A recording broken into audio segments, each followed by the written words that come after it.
বাংলাদেশের একটি ছোট গ্রামে বহু বছর আগে এক মা তার ৩ সন্তানকে হত্যা করে নিজে ফাঁসিতে ঝুলে আত্মহত্যা করেছিল।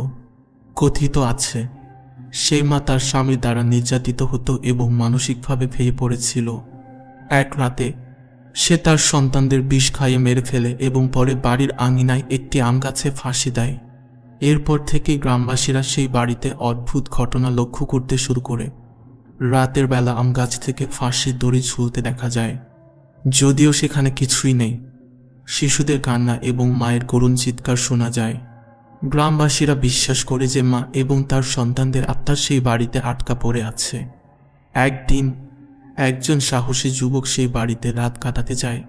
সে রাতে সে স্বপ্নে সেই মাকে দেখে, যিনি তাকে বলেন, আমার সন্তানদের আমি শান্তি দিতে পারিনি, তুমি যদি তাদের আত্মার শান্তি চাও তবে এই গাছটি কেটে ফেলো এবং আমাদের সবার শেষকৃত্য সঠিকভাবে করো। যুবক তার কথা মেনে গাছটি কেটে ফেলে এবং একটি পূর্ণাঙ্গ শেষকৃত্যের আয়োজন করে। এরপর থেকে সেই বাড়িতে আর কোনো অশান্ত আত্মার উপদ্রব দেখা যায়নি।